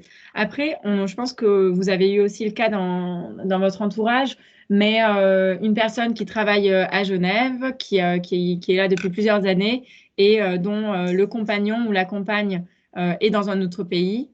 cette personne n'est pas forcément, elle a le droit de venir vivre en Suisse, et encore, c'est pas forcément acquis, ou pas tout le temps, d'après ce que j'ai compris. Il y a des gens qui ont pu d'abord faire un permis, comme en tant que conjoint. Je viens rejoindre mon conjoint, mais c'était un permis qui ne permettait pas d'avoir une activité à but lucratif. Donc, il est possible d'être admis en Suisse pour y vivre sans être autorisé à y travailler. Donc ça peut être, entre guillemets, un exemple, Roman, je ne sais pas si je réponds à ta question. Donc, on peut être coopté pour venir vivre ici, mais ça ne veut pas forcément dire qu'on va être coopté pour avoir une activité à but lucratif ici. Ouais, c'est un point sur lequel on ne s'est peut-être pas trop étendu, mais pour travailler en Suisse, il faut un permis de travail. Donc, c'est l'entreprise qui vous embauche qui fera la plupart du temps les démarches administratives. Et également, si vous voulez habiter à Genève, il vous faudra ce permis. Donc, en fait, c'est un cercle où vous devez d'abord trouver un travail. L'employeur vous fera les démarches pour avoir votre permis. Et ensuite, vous pourrez chercher un logement. Donc, c'est aussi un peu le piège en termes de cycle. Mais ça sera nécessaire pour d'avoir ce petit sésame pour pouvoir s'installer et prendre un appartement. Je ne sais pas si Tamila, tu as témoigné. Lionel, toi, tu es de l'autre côté, tu n'as pas ce souci. Mais donc, même si vous habitez en France, en fait, il vous faut également un permis. C'est un autre permis, mais il vous faut un permis pour pouvoir également travailler en Suisse, qui s'appelle un permis frontalier. Vous inquiétez pas, le plus dur, c'est de trouver du boulot. Après, c'est l'entreprise qui fera les démarches pour vous. Exactement. Vous vous souciez pas de ça. Voilà. On a fait les emplois et les stages. Donc, peut-être, Lionel, toi, tu avais un esprit plutôt entrepreneur. Comme tu as dit, tu as monté trois fois les sociétés. Mais comment tu as trouvé les démarches, peut-être pour ceux qui s'intéressent, les démarches administratives? Est-ce que c'était facile, pas facile? Je ne sais pas si tu veux donner un feedback. Bon, moi, j'avais ma partie sur l'éco, mais on verra si on a le temps. Effectivement, moi, pour mon expérience personnelle, je suis venu travailler avec une expérience professionnelle que j'avais acquise en Angleterre. Donc, c'est ce que j'explique dans le chat à certains. Si vous avez des compétences reconnues, c'est vrai que sortir de son école, on n'a fait que quelques stages, on n'a pas 10 ans de CV derrière soi, on n'a pas de compétences particulières reconnues, identifiables, exploitables.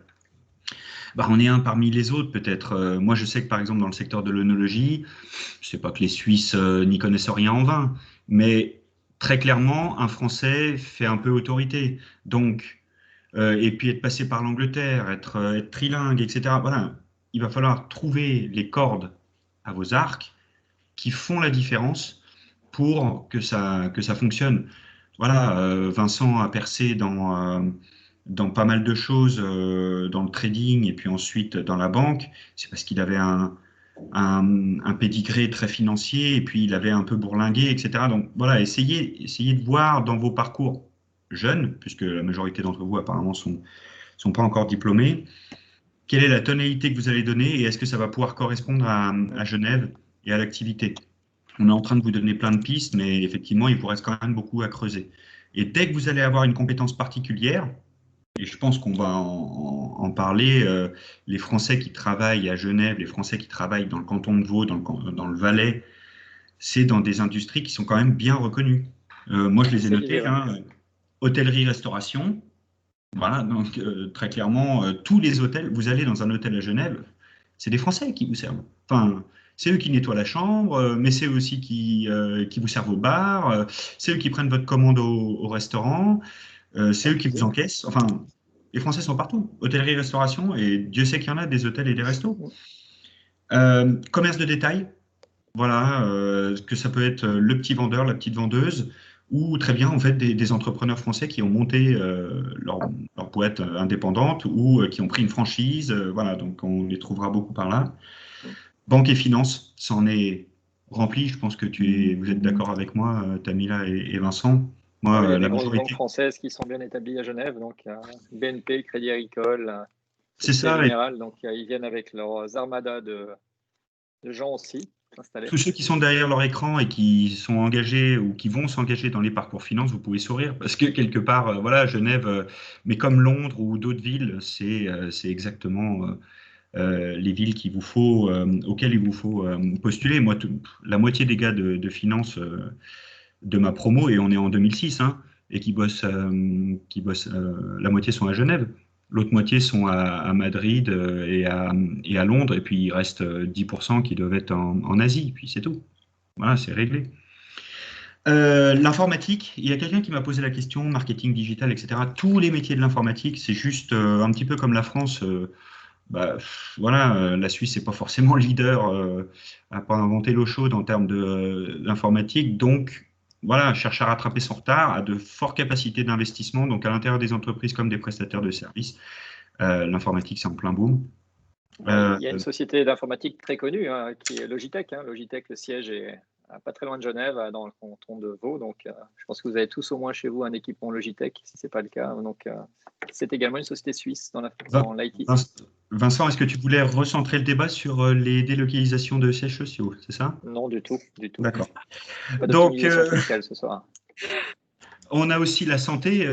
Ma voisine, elle travaille aux hôpitaux universitaires de Genève.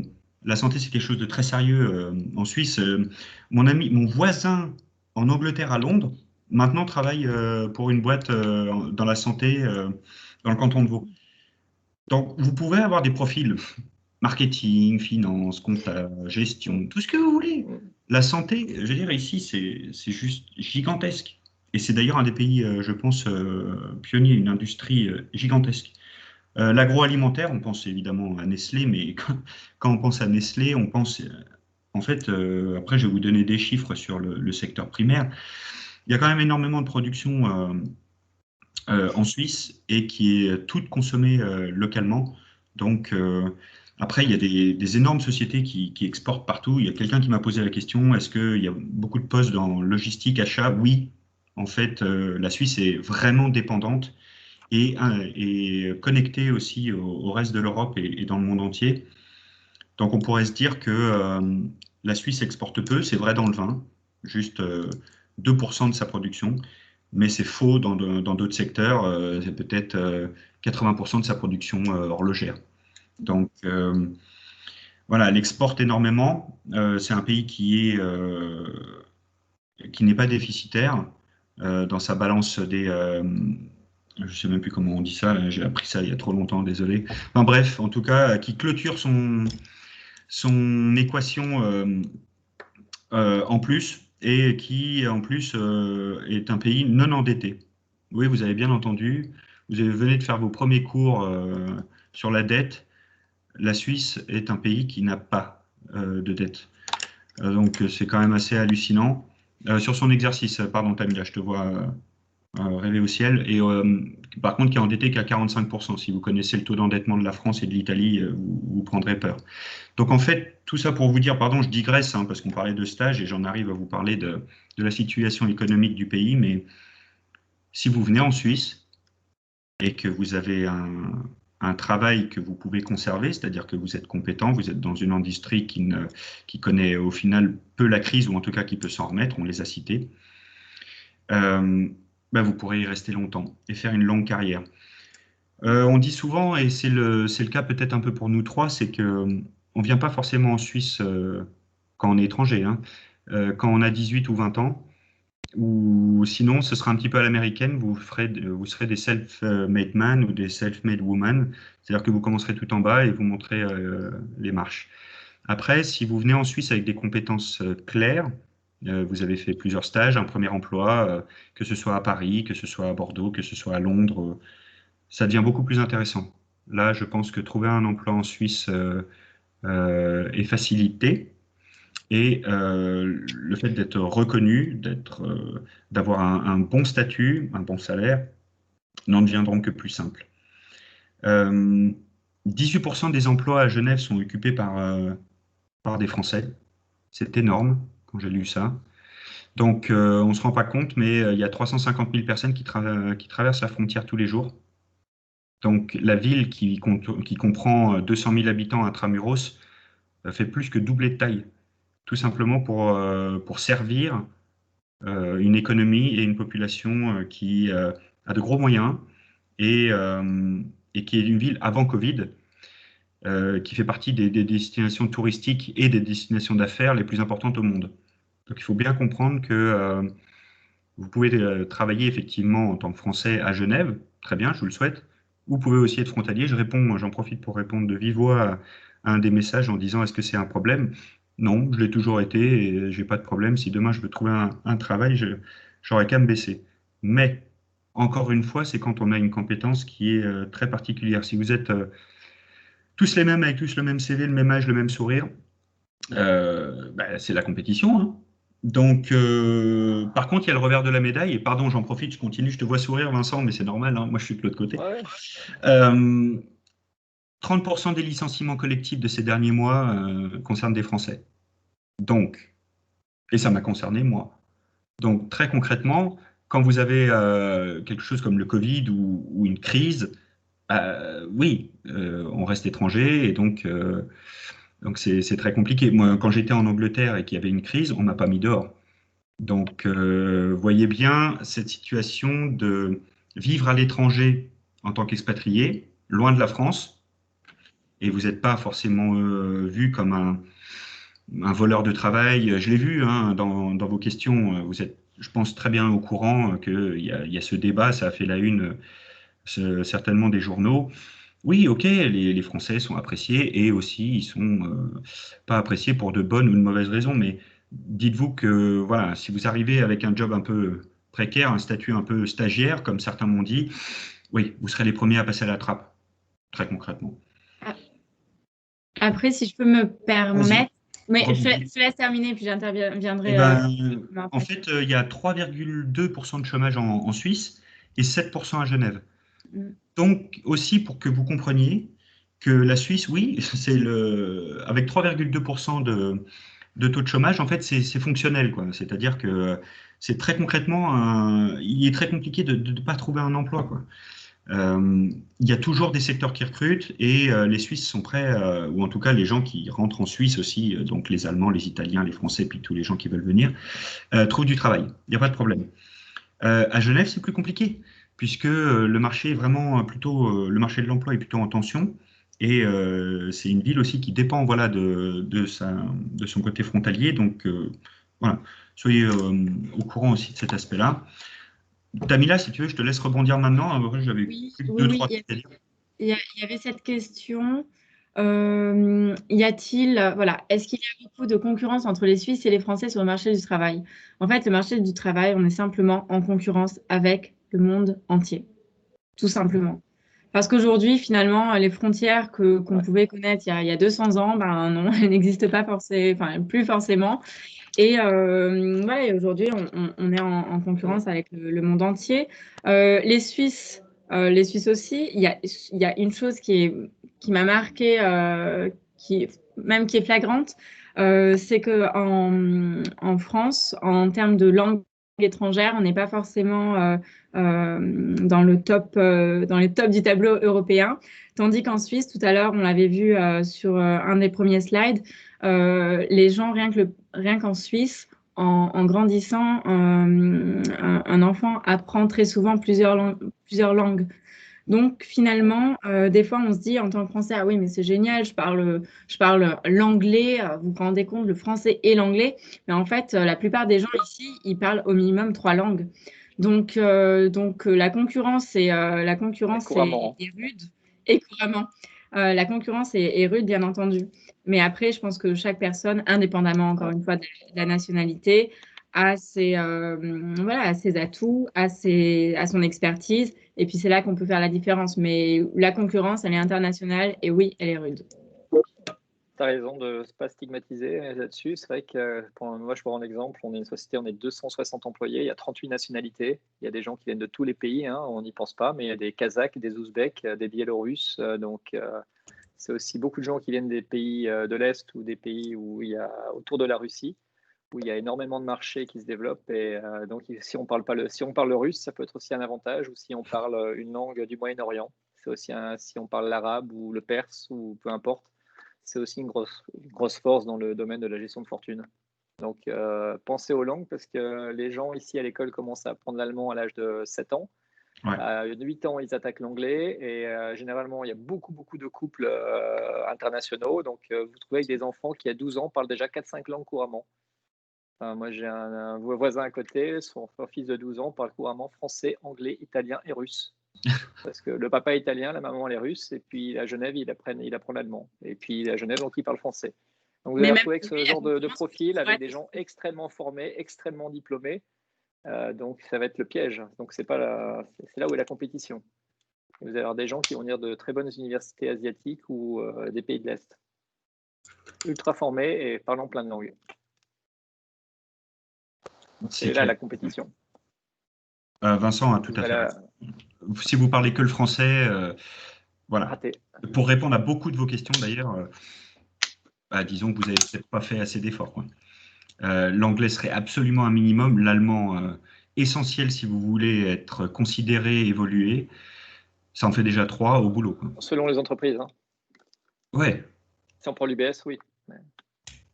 Si vous parlez italien, c'est encore mieux. Et puis si vous parlez des langues étrangères, c'est vrai que beaucoup ont parlé des achats, beaucoup ont parlé du trading, de l'import-export, du marketing. Ouais. Si vous venez juste avec une langue, on a déjà un... Ouais. Donc l'anglais, par exemple, personnellement, c'est ma langue de travail toute la journée. N'importe quel meeting, n'importe quel mémo, n'importe quel email est en anglais. Il n'y a rien qui est écrit en français parce qu'il y a 38 nationalités dans l'entreprise. Donc c'est impossible. Donc il faut que ça soit parfait. Ouais. À titre d'exemple, là, on parle de grandes sociétés. Je travaille, on est une vingtaine et tout est en anglais parce que sur la vingtaine, il y a énormément de langues différentes, même sur un groupe qui ne fait pas plusieurs centaines de personnes. Et moi, sur les dernières années, j'ai donné plus de cours d'œnologie en anglais qu'en français. Pourtant, j'habite à Genève. Je travaille à Genève. Ce qu'il faut bien comprendre, je vous ai dit 18% de frontaliers français, mais je ne vous ai pas dit en fait que 20% des gens qui habitent à Genève n'ont même pas la nationalité suisse et parlent 2 ou 3 langues différentes de vous. Donc, il y a des gens qui viennent travailler ici pendant 10 ou 15 ans qui n'apprennent pas le français. Ils n'ont pas besoin d'apprendre le français. Genève leur offre une vie en anglais. Donc, c'est une ville internationale comme peut-être peu d'entre vous ont eu peut-être la chance de connaître. Rien à voir avec Bordeaux, Marseille ou Toulon, encore une fois. Donc, c'est pour bien vous prévenir que effectivement les langues ici sont absolument essentielles. Essentielles. C'est le début de votre projet. Voilà. Au-delà de toutes les questions que vous avez pu avoir. Parce que même, il y a beaucoup d'étrangers qui s'installent pour des raisons qui créent de l'emploi. Hein. Il y a beaucoup de gens qui viennent de l'étranger avec des sommes d'argent colossales et qui s'installent et qui ne vont pas faire l'effort de parler français. Donc, il va falloir vous adapter si vous travaillez dans ce genre de société ou si vous travaillez dans des fonds d'investissement ou dans des family office aussi, qui sont des secteurs qui sont aussi très présents à Genève. Il y a beaucoup de family office pour des grosses fortunes qui s'installent et qui veulent développer des fondations, des activités caritatives, des holdings. Donc là, il y a aussi beaucoup d'opportunités. Il faut aussi avoir une expérience, mais il faut aussi parler beaucoup de langues étrangères. Eh bien, merci beaucoup à tous les 3 pour vos échanges qui sont très intéressants. Mais malheureusement, le temps passe très vite. Donc, je vous propose de passer au temps des questions-réponses. Et je vais laisser la parole à Charlotte qui va animer cette partie. Donc, n'hésitez pas à poser vos dernières questions. Bonsoir tout le monde. Donc, juste avant de commencer cette partie, je voudrais vous prévenir que vous avez reçu à 19h un questionnaire de satisfaction. Et sachez que ça nous aiderait beaucoup si vous pouviez y répondre. Merci. Donc, maintenant, on va passer aux questions-réponses. Alors, je les avais notées à côté. Charlotte, rassure-moi, il n'y a pas un ranking, on ne va pas demander un classement des speakers. Hein.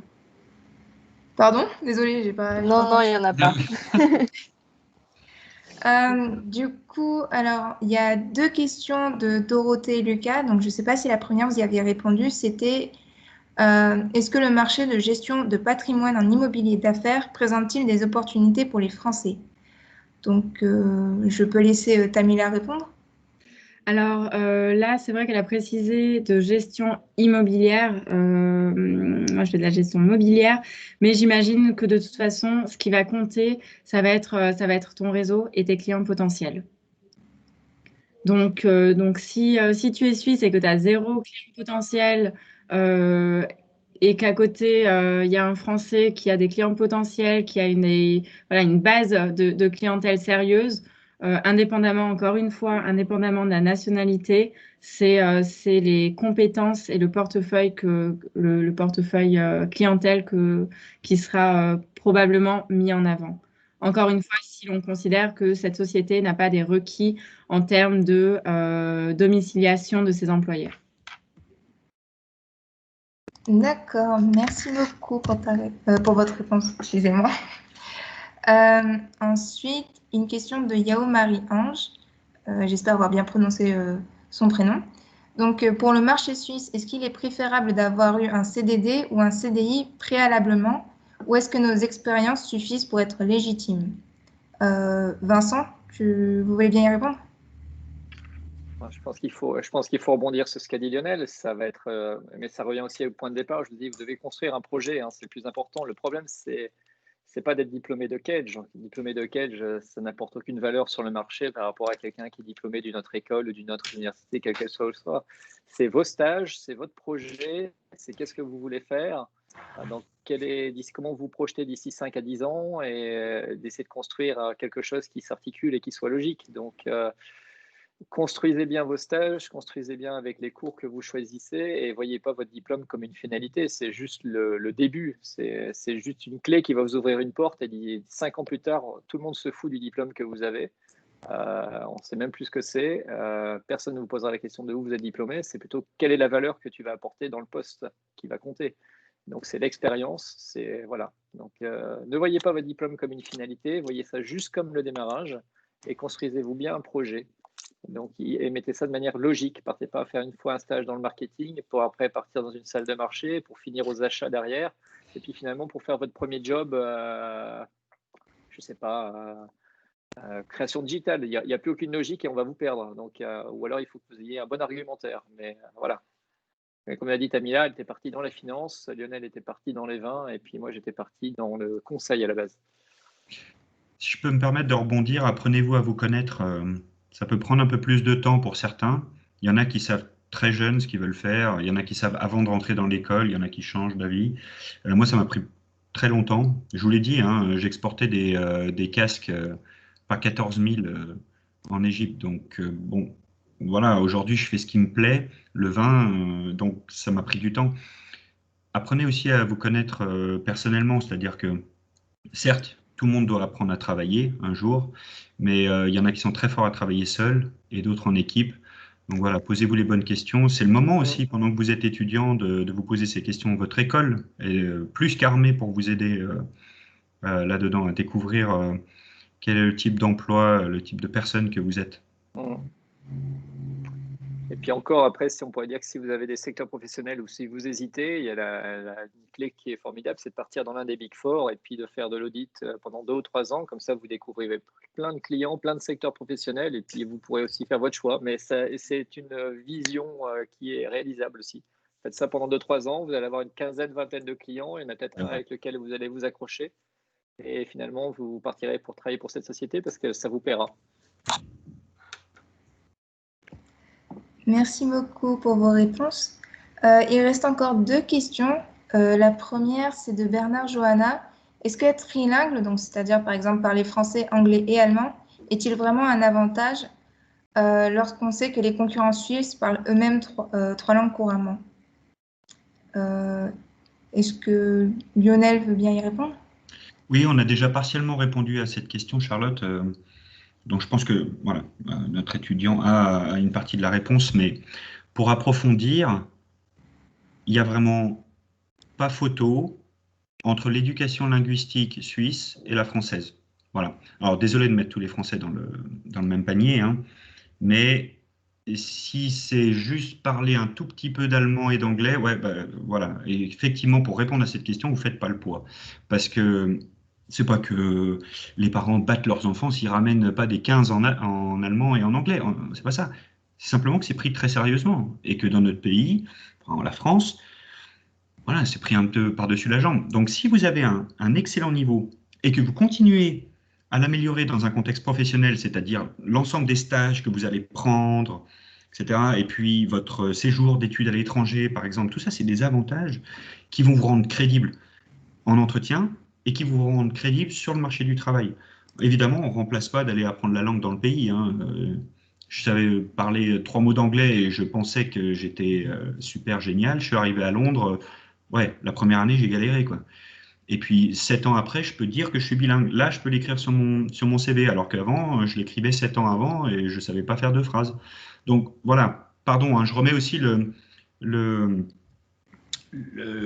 comment dire, le contexte culturel en jeu, c'est qu'on est français et on pense qu'on parle bien les langues et c'est pas vrai, en tout cas pas en Suisse. Donc venez avec un très bon niveau de langue ou en tout cas soyez prêts à le bosser dès aujourd'hui pour avoir une chance.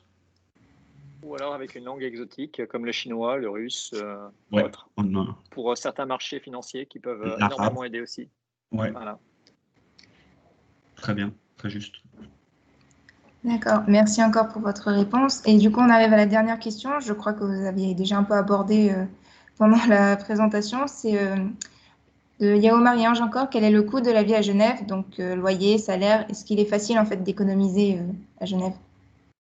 Donc, est-ce que Tamila peut y répondre? Pour Tamila, oui, Tamila va bien se débrouiller là-dessus. Pardon? Vas-y, Tamila. Vas-y. Je veux bien répondre. Alors, le loyer, le salaire, beaucoup de gens vont dire les loyers sont chers, beaucoup d'autres gens vont répondre oui, mais les salaires sont élevés, etc., ou vice-versa. Je pense que là, on parle de facilité d'économie. La propension à économiser est peut-être un peu plus grande en Suisse que dans d'autres pays. Alors oui, il y a des coûts qui peuvent être très hauts. Par exemple, un loyer à Genève, mais qui ne sera pas forcément plus haut qu'un loyer, j'imagine, à Paris ou dans d'autres grandes capitales. Il y a des coûts que l'on ne connaît pas, qu'on n'a pas forcément en tant que Français, ou en tout cas pas à ces niveaux-là. Quelqu'un avant avait posé la question sur l'assurance maladie. Donc l'assurance maladie, c'est un coût qui n'est non négligeable. Encore une fois, ça peut aller selon les franchises. Je ne vais pas donner de chiffres parce que je ne vais effrayer personne, mais on doit le compter dans son budget. Il y a aussi ensuite certaines entreprises qui vont soit y participer à hauteur de 70%, soit 100% dans certains cas. Donc, la vie, il y a beaucoup de choses ici qui sont comment dire, qu'on n'a pas forcément en France et qu'on doit budgétiser.